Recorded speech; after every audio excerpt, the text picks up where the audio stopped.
तमाम मीडिया से, तमाम जनता से और मुख्यमंत्री जी से मेरा निवेदन है कि ऐसे घटनाएं घटित होगी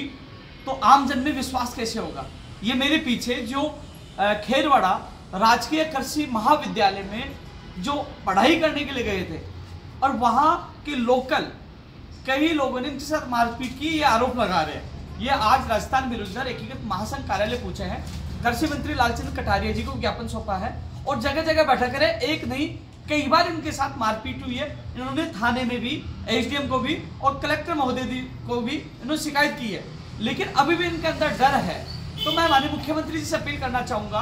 कि या तो इनका कॉलेज यहाँ सुरक्षित जगह कर दीजिए, वहाँ कानून की व्यवस्था नहीं हो पा रही है तो इनको सुरक्षा सही ढंग से नहीं मिल पा रही है, बार बार इनके साथ घटनाएं घटित हो रही है, मारपीट हो रही है, हमले हो रहे हैं और यदि हमले नहीं रुके, ये कह रहे हैं कि हमारे साथ बड़ी घटना भी घटित हो सकती है। इसलिए मैं आपसे हाथ जोड़ के निवेदन करूंगा, इन विद्यार्थियों की तरफ से, इनके परिजन के साथ है और ये आज जयपुर पहुंचे हैं, गुहार कर रहे हैं कि हमें बचाया जाए। तो यदि राज्य सरकार वह कानून व्यवस्था नहीं बना पा रही है, उनकी सुरक्षा नहीं कर पा रही है, तो यहाँ नॉन टीएसपी में यहाँ कहीं व्यवस्था करिए। और जो टीएसपी में जो पूरी टीएसपी को बदनाम करने का काम कर रहे हैं, मैं टीएसपी के नेताओं से भी निवेदन करूंगा कि टीएसपी एक शांत इलाका है, वहाँ के लोग अच्छे हैं, लेकिन कुछ अराजक तत्व वहाँ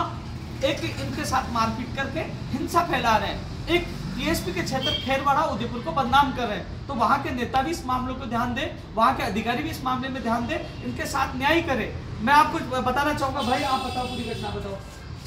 सर बात यह है कि हमारे साथ फर्स्ट टाइम तो आने, पहले से भी 4-5 बार घटना हो चुकी है। पहले तो नॉर्मल लड़कों के साथ ही घटना हो रही थी, तो हमने नॉर्मल तरीके से थाने में गया और बात किया, तो उन्होंने थाने एसपी साहब वहाँ गया, SHO साहब, उन्होंने भी यही बोला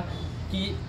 अगर आप रिपोर्ट करवाओगे तो कोई दिक्कत नहीं, रिपोर्ट करवा दोगे, लेकिन अगर आपने एक बार रिपोर्ट करवा दी तो आपको ये पर्सनली तरीके से टारगेट कर लेंगे और फिर आपके साथ बड़ी घटना भी घटित हो सकती है। फर्स्ट टाइम में हमारे को ऐसे सांत्वना दी कि हमने रिपोर्ट नहीं करवाई, फिर भी उसके बाद में भी हमारे साथ 2-3 बार और भी कुछ भी नहीं हुआ। हमने नॉर्मल तरीके से लड़कों पे हुई तो हमने साइन कर लिया, बट हमारे जो ग्रंथ्स हैं कॉलेज के, उनके साथ ये वारदात हुई है, तो लड़कियों के साथ वारदात हुई है, तो उनके चोट भी आई है और लड़कों के साथ भी है, तो ऐसी घटना हुई है, तो अभी भी हमारे साथ कोई भी न्याय नहीं की गई है। साथियों, आपने देखा कि ये वहाँ का विद्यार्थी है और पहले जो इन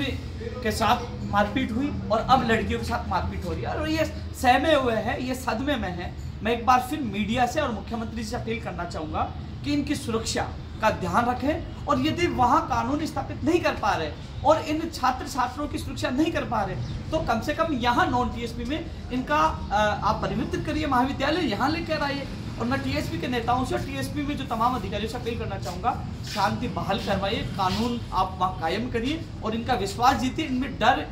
को बाहर निकालिए और एक अराजक तत्वों को जेल में डालिए और उनको सुरक्षा देने का काम करें। यदि कोई भी अनहोनी जिम्मेदार होती है, अनहोनी होती है भविष्य में इनके साथ, तो उसके जिम्मेदार राज्य सरकार और वहाँ के तमाम प्रशासन होगा।